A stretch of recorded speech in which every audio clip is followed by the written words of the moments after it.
मैं महिमा वर्मा मैथिक्स मोहल्ला में आप सभी का स्वागत करती हूँ। दोस्तों, मैं आज आप लोगों के लिए एक अनोखा टॉपिक लेके आई हूँ। टॉपिक ये है कि हम अपना मूड को ठीक कैसे करें। होता क्या है कि सडनली जैसे कभी इतनी भाग दौड़ भरी जिंदगी है हमारी, हम कहीं पे भी कभी कभी उलझ जाते हैं, डिप्रेशन में चले जाते हैं या फिर एकदम मूड जो है हमारा खराब हो जाता है। तो हम ठीक कैसे करें, आज का मेरा वही टॉपिक है कि मूड को ठीक कैसे करें। आप लोगों के लिए एक बेहतरीन पेशकश लेके आए हैं, आशा करते हैं आपके लिए बहुत ही यूजफुल होगा। तो दोस्तों, क्या है कि जैसे आप भी देख रहे हैं कि हमारी जिंदगी में इतनी उलझन होती है। वर्कलोड तो सबके ऊपर है, जैसे जैसे उम्र बढ़ते जाते हैं वैसे वैसे वर्कलोड बढ़ता जाता है, प्रेशर्स बढ़ते जाते हैं, लोग हैंडल नहीं कर पाते हैं या सीखते हैं, गिरते हैं, संभलते हैं, उठते हैं, फिर चलते हैं। तो इसको हम कभी कभी क्या होता है कि हम इतने उलझ जाते हैं, अपनी परेशानियों में इतने खो जाते हैं कि हमें पता नहीं होता कि हम क्या कर रहे हैं। एकदम डिप्रेस्ड हो जाते हैं, सोच के परेशान हो जाते हैं, चिड़चिड़ापन आ जाता है। तो उससे हम निकले कैसे, अपने माइंड को हमेशा रिलैक्स कैसे करें या फिर अपने मूड को चेंज कैसे करें, तो टॉपिक यही है मेरा। तो इसमें जो मेरा पहला पॉइंट है वो है अपना पसंदीदा गाना सुनिए। सॉन्ग तो सबको पसंद होते हैं और लोग गुनगुनाते भी रहते हैं, बस बात वो अलग है कि कुछ लोग बाथरूम में गुनगुनाते हैं तो कुछ लोग घर में गुनगुनाते हैं, कुछ रूम सिंगर होते हैं तो कुछ रोड सिंगर्स होते हैं। तो गाने की तो क्वालिटी हर किसी के अंदर होती है। तो गाने से क्या होता है कि एक डोपामीन हार्मोन्स होता है, वो रिलीज होता है जो हमें खुशी का अनुभव कराता है, हमें खुशियां महसूस होती हैं। तो जिससे हमारा माइंड जो क्या है वो सही दिशा में आ जाता है और हम हैप्पी रहने लगते हैं। तो ये बहुत ही अच्छा पॉइंट है मेरा कि अपना मन पसंदीदा गाना गुनगुनाइए या सुनिए। तो जिससे क्या होता है कि हमारा जो तनाव है, चिड़चिड़ापन है, थकान है, वो थोड़ा दूर होता है और हम रिलैक्स महसूस करते हैं। नेक्स्ट पॉइंट है इसमें मेरा, दिल खोल कर नाचिए। नाचना तो सभी को आता है, पता भी है। कहीं पे भी शादी बारात का माहौल होता है तो लोग नाचने शुरू कर देते हैं। गांव में तो ज्यादातर ही लोग डांस बढ़िया करते हैं, आता हो या ना आता हो तो ठुमका तो सब लगाते हैं। तो नाचने से क्या होता है, एंड्रोफिन्स है हार्मोन्स, वो रिलीज होता है। तो जिससे हमारा जो तनाव है वो दूर होता है और चिड़चिड़ापन गायब होता है एंड्रोफिन्स से। तो ये हार्मोन्स जब रिलीज होता है तो हमारा बॉडी जो है अपने आप ऑटोमेटिकली एकदम सही हो जाता है, थकान की स्थिति दूर हो जाती है। तो जो हैबिट है हमारी वो कहीं ना कहीं आप चेंज करिए। अगर आपको लग रहा है कि हमारा मूड खराब है तो कहीं आप एकांत में बैठिए, जो आपका फेवरेट गाना हो उसको सुनिए या फिर रूम में जाइए, बंद करिए, बढ़िया लगाइए, डांस वांस करिए, अपने आप रिलैक्स हो जाएगा। तीसरा इसमें पॉइंट मेरा है, आर्ट है अच्छा विकल्प। आर्ट तो सभी करते हैं, चित्रकारी वैसे सबको पेंटिंग एंड ऑल करना अच्छा लगता है, मेरा भी फेवरेट है, मैं भी करती हूँ कभी कभी जब बहुत मन किया तब। तो चित्र बनाते समय क्या होता है कि हमारा जो सारा ध्यान होता है वो एक जगह एकाग्र हो जाता है। एकाग्र होने से क्या है कि जब हम अपना दिमाग कहीं एक जगह पे लगाते हैं तो बाकी सारी चीजें, ख्याल दूर हो जाते हैं, जो भी हमारे दिमाग में चलते रहता है इजुल फिजुल की बातें, वो सब दूर हो जाती है। तो चित्रकारी जो है वो बहुत अच्छी विकल्प है।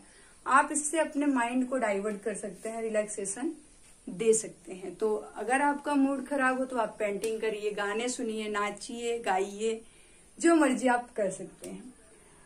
चौथा है अपनी भावनाओं को शब्द दें। अब भावनाओं से क्या है यहाँ पे तात्पर्य ये है कि जैसे क्या होता है कि कभी कभी हमें लगता है कि हम ये नहीं ये कर सकते हैं, ये बेटर कर सकते हैं, मेरे लिए ये नहीं ये अच्छा होगा। तो अब अच्छा और उसमें क्या है कि कभी हमारा पैशन और प्रोफेशन सबका अलग अलग होता है। जैसे किसी को सिंगिंग करना बहुत अच्छा लगता है लेकिन वो उनका प्रोफेशन नहीं है, वो उनका पैशन है। अब पैशन और प्रोफेशन को हमें समझना पड़ेगा कि है क्या। जैसे अब जॉब तो करना भाई सबको जरूरी है, क्योंकि जॉब नहीं रहेगा तो पैसा कहाँ से आएगा, पैसा नहीं आएगा तो काम कैसे होंगे। लेकिन अगर देखा जाए तो कुछ लोग को क्रिकेट खेलना पसंद है, खेलते तो हैं, लेकिन क्या वो उनका प्रोफेशन है? नहीं, वो पैशन है उनका। तो अपने पैशन और प्रोफेशन को अलग करके चलिए और जो आपको अच्छा लगे वो आप करिए। तो अपनी भावनाओं को शब्द दीजिए। जैसे क्या होता है कि अगर हमें पता है कि नहीं मुझे ये करना है, सपोज दैट मान लीजिए आपको यूपीएससी की तैयारी करनी है, आपका उसमें इंटरेस्ट है, लेकिन घर वाले बोल रहे हैं नहीं तो कुछ और कर, तो इसमें क्या है, ना वही कर पाएंगे आप, ना यही कर पाएंगे। तो जो आपको अच्छा लगे, जिसमें आपका इंटरेस्ट हो, वो करिए, अपनी भावनाओं को समझिए और उसी के अकॉर्डिंग चलिए। नेक्स्ट पॉइंट है मेरा एक्सरसाइज। आप भी जानते हैं व्यायाम कितना इम्पोर्टेंट है हमारे लिए। एक्सरसाइज करने से क्या होता है, कभी कभी मेडिटेशन आप कर रहे हैं तो जितनी भी फिजूल की बातें हैं वो अपने आप माइंड से धीरे धीरे निकलती जाती हैं, रिलैक्स महसूस करते जाते हैं। एक्सरसाइज करते करते क्या होता है, जब कभी आप गहरी सांसें लेते हैं तो जो बाहर की एनर्जी है वो अंदर जाती है, तो हमारे सारे विकार जो है अपने आप दूर होने लगते हैं। तो कोशिश ये करिए कि आप व्यायाम करिए, सुबह मॉर्निंग में उठिए, मॉर्निंग वॉक करिए, जॉगिंग करिए, मेडिटेशन करिए। मतलब एक तरह से क्या है कि आप स्वस्थ रहेंगे। व्यायाम करने से, एक्सरसाइज करने से आप स्वस्थ एवं बेहतरीन एवं मस्त रहेंगे। छठा इसमें मेरा है कुछ पकाए। अब पकाने से क्या है कि कभी कभी कुछ लोगों की हैबिट होती है, जैसे कि अगर वो उनका दिमाग या सही नहीं है या मूड खराब है तो वो खाना बनाते हैं, कुकिंग करते हैं, कुकिंग अच्छा विकल्प चुनते हैं। तो कुकिंग आप कर सकते हैं। जब कुकिंग करेंगे इससे क्या होगा, दो चीजों का लाभ होगा। एक तो आपको खाने के लिए अच्छा खाना मिल जाएगा, दूसरा आपका दिमाग भी सही हो जाएगा। तो बेहतरीन पॉइंट है, जब आपका कभी मूड खराब हो तो जो आपका फेवरेट हो वो बनाइए, खाइए और मस्त बिंदास रहिए। सातवां इसमें मेरा पॉइंट है अपने किसी प्रियजन से बात करें। ये भी एक बहुत ही अच्छा बेहतरीन तरीका है आपका मूड सही करने का। जैसे कभी कभी होता क्या है कि हम सडनली इतने काम में व्यस्त हो जाते हैं, उलझ जाते हैं, जिससे डिप्रेस्ड हो जाते हैं, या काम का वर्कलोड इतना ज्यादा हो जाता है कि हम समझ नहीं पाते कि कर क्या रहे हैं। थकावट सी महसूस होती है, उलझन सी होती है, चिड़चिड़ापन आ जाता है।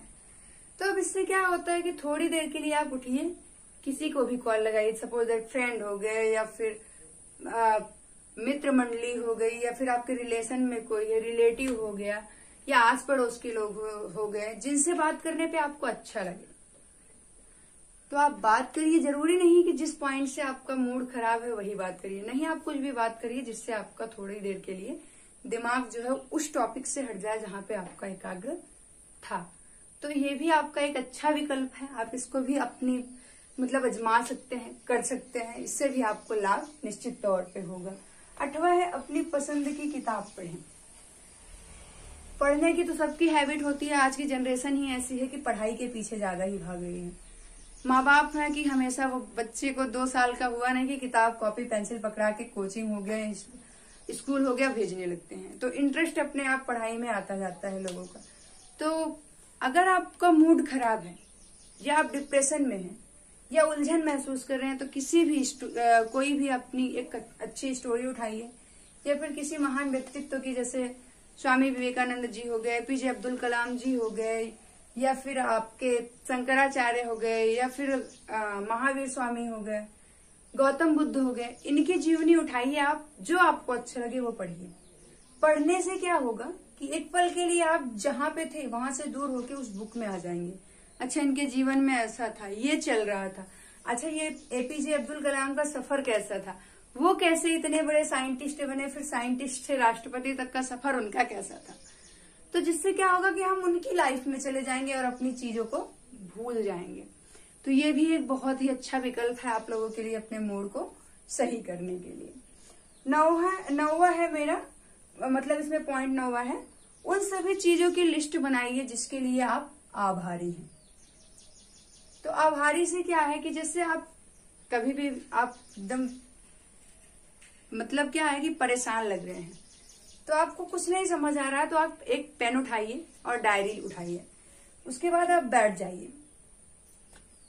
आपको लग रहा है कि क्या क्या है, जैसे आप नेचर के प्रति आभारी हैं कि वो हमें ऑक्सीजन प्रदान करता है, निस्वार्थ भाव से हमारी सेवा में लगा रहता है। आप पानी को आभार व्यक्त कर सकते हैं कि अगर शायद पानी ना होता तो हमारा अस्तित्व ही नहीं होता। आप धरती को भी आभार प्रकट कर सकते हैं कि उसने हमें जीवन दिया, अपनी गोद में समाया है। अपने माँ बाप के प्रति आप अपना आभार व्यक्त कर सकते हैं कि जो इस दुनिया में आपको लाए, जिन्होंने पढ़ा लिखा के आपको इस काबिल बनाया, या अपने दोस्त हो गए, गुरु हो गए, टीचर्स हो गए, मित्र मंडली, शिक्षक, जितने भी लोग हैं, आप उनको आभार व्यक्त कर सकते हैं कि आज उन्हीं की वजह से जो कुछ भी हूं मैं आपकी वजह से हूं। तो आप आभार व्यक्त करके भी अपना जो है मूड को सही कर सकते हैं। सपोज दैट किसी आप कहीं पे भी आप जॉब कर रहे हैं तो वहां पे मैनेजर जो है वो आपको डेली कुछ नया सिखा रहा है, कुछ अच्छा बता रहा है, तो आपका प्रमोशन होते गया, करते गए आप अच्छा, तो वो मैनेजर या फिर उस ऑफिस के लोगों की वजह से ही तो आप अच्छा कर रहे हैं जो आपको सिखा रहे हैं, तो आप उनको भी आभार व्यक्त कर सकते हैं। तो ये है, आभार व्यक्त करके भी आप अपने माइंड को सही कर सकते हैं, मूड को चेंज कर सकते हैं। 10वां है डायरी लिखें। डायरी लिखने से क्या है कि आप दिन भर जैसे कहीं पे भी जा रहे हैं, आपके लाइफ में दिन भर में आज क्या क्या हुआ, रात को बैठिए 1 पेज 2 पेज में लिखिए कि आज मैंने ये सीखा, आज मैंने ये किया, आज मैंने इनको गलत बोल दिया, ऐसे नहीं बोलना है, वैसे नहीं करना। इससे क्या होगा कि सुधार भी आपके अंदर आएगा और एक अच्छी हैबिट भी हो जाएगी कि आपकी जो लिखने की शैली भी एकदम बढ़िया बिंदास हो जाएगी। और दूसरा कि आप कभी भी बुरा करने से पहले दिमाग आपका पहुंचेगा, आप सोचेंगे वहां तक कि अच्छा ऐसा नहीं, ऐसा हो सकता है, तो डायरी भी लिख सकते हैं आप। तो ये सारे मेरे पॉइंट्स थे कि अपने मूड को हम सही कैसे करें।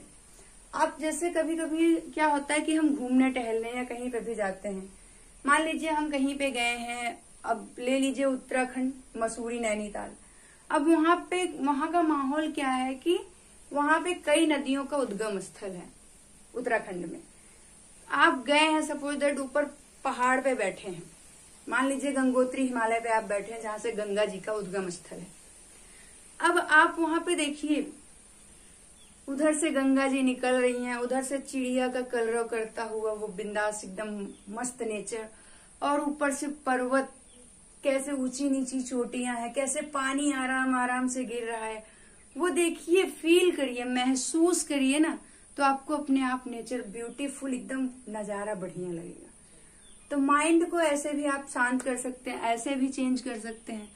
अगर आपको लग रहा है कि मैं बहुत ज्यादा उलझन में हूं तो आप एक ट्रिप बनाइए, फैमिली ट्रिप, दोस्त के साथ ट्रिप, कैसे भी ट्रिप आप ईयरली एक प्लान कर लीजिए, निकल लीजिए, घूम टहल के बिंदास आइए, देखिए कि क्या है हमारी दुनिया, मतलब इंडिया में लोग घूमने आते हैं, हम भी जाए, देखिए क्या है, नैनीताल, मसूरी, देहरादून, हरिद्वार, कितनी अच्छे अच्छे प्लेसेस हैं, जम्मू कश्मीर हो गया, आप जाइए देखिए तो सही कि है क्या वहां पे, बहुत ही ब्यूटीफुल नेचर है। देहरादून का तो क्या बता, एकदम बिंदास मस्त है। दलाई हिल जाइए आप, बहुत ही अच्छा है। कंपनी गार्डन हो गए, ये सब प्लेसेस हैं कि देखने में लगता है कि वाओ नाइस प्लेस, एकदम मस्त, मतलब खो जाएंगे उसी में, उन्हीं वादियों में, आपका आने का मन ही नहीं करेगा। तो ये भी आपका मूड एकदम सही हो जाएगा और बढ़िया एक ट्रिप भी हो जाएगा। तो जब कभी भी आपका मूड अपसेट हो या खराब हो तो इन पॉइंटों को ध्यान रखिएगा और जरूर ही आपको अच्छे मददगार साबित होंगे। अगर ये वीडियो आपको अच्छा लगा हो तो दोस्तों लाइक करिएगा, शेयर भी कर लीजिएगा और हो सके तो सब्सक्राइब जरूर करिएगा ताकि अगला वीडियो का नोटिफिकेशन आप लोगों तक आसानी से पहुंच जाए। दोस्तों जय हिंद, जय भारत।